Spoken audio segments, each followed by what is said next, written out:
what he believed about God. Is that what you see yourself doing? Yeah, I'm a Jew, and I tell other Jewish people that Jesus is the way as much as I can. I don't force it down their throat, and I don't force anybody to listen to me. Converting Jews was at the heart of Christian history. Do you see yourself then as being part of that history of needing to convert Jews to make them see that Jesus is the Messiah? The word conversion I feel a little bit unease with. Paul did not try to make Jews non-Jews. He himself says about himself, I'm a Jew. So we're not trying to convert any Jew. We're trying to show every human being, to show them the light of Jesus, of the Messiah. And to Jews, even more so, as the light of their own Messiah. He will come, the day will come, we read it in the prophets, that the Jewish nation will have a personal, intimate encounter with the Messiah. We're just there to tell whoever wants to hear that Jesus is the Messiah that they're waiting for. That Jesus, the Jewish Messiah, is their Messiah. While I was talking to Debbie and Yakim, we heard voices outside. Their Orthodox Jewish neighbors had arrived, so I went to investigate. Good evening.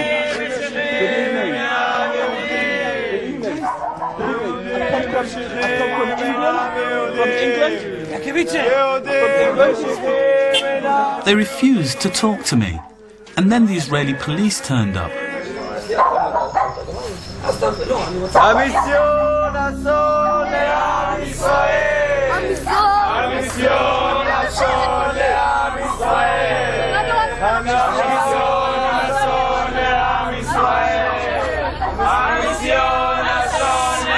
Debbie Figueras also came out and tried to reason with them. Obviously this is quite unnerving. You've got a protest taking place and the police have just arrived. What it says to me is that Jesus still matters today in Israel. He's still a person of contention. If you're a Jew who follows Jesus, it's not that simple. You may end up having a protest outside your home and antagonizing Jews who still see Jesus and Christianity as a symbol of oppression and suffering. להפלתם של המיסיונרים על ידי תפילה תיפול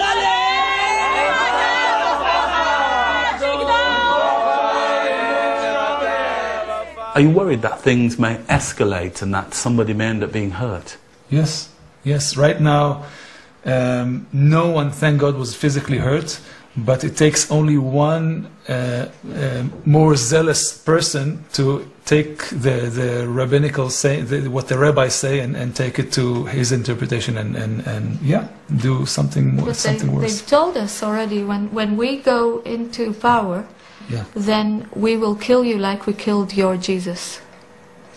Yeah, that's something that they were shouting here with loudspeakers in one of their demonstrations. Which is a crazy thing to say, given that the basis of anti-Semitism has been that untruth, that the Jews were responsible for the death of Jesus. So they're actually appropriating, taking on that untruth and using it to persecute you. Yeah, It's crazy. Yeah, well, absolutely crazy. Yeah, it is. Absolutely crazy. I mean, this could be almost 2,000 years ago, where the early Christians are being thrown out of the synagogue, are being harassed by people because they're proclaiming that Jesus is the Messiah. So it's history. Same thing. It's history repeating itself here, but instead it's here on camera. Yeah. Yes, and it's Israel 2007, a democratic state.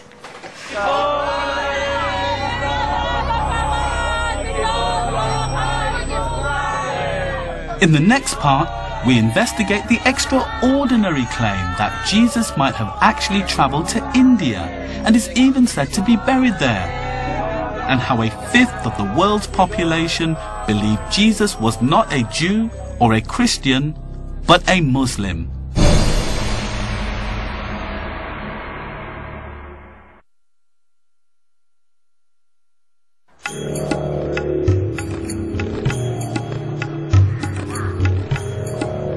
5,000 feet up, in the foothills of the Himalayas, in the hotly disputed territory of Kashmir, lies the ancient city of Srinagar.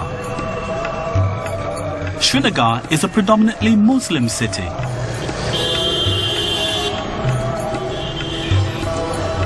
The Bible is not the only holy book with the story of Jesus.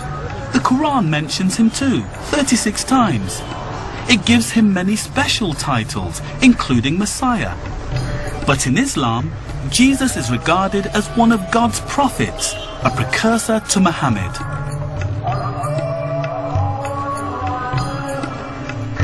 The Quran also describes his miraculous birth, how he performed many miracles, and that he was sent to guide the children of Israel.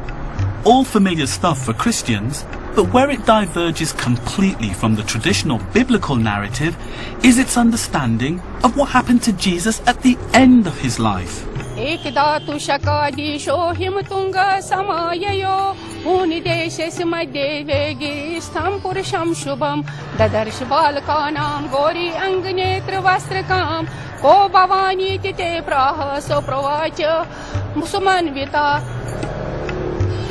Srinagar is the starting point for the next part of my investigation, to understand who Muslims believe the real Jesus was.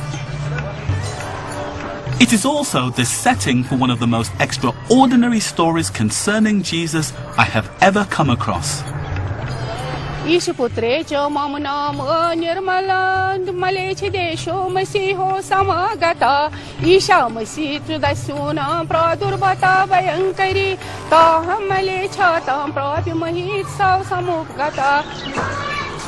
All Christians, like me, are taught from a very early age that Jesus spent his entire life in the Middle East and that he was crucified and died in Jerusalem. But here in Kashmir, there is a totally different story. One that claims that Jesus did not die on the cross, but escaped to India, where he continued his teaching, got married, had a son, and lived to a ripe old age. And even that he was buried here.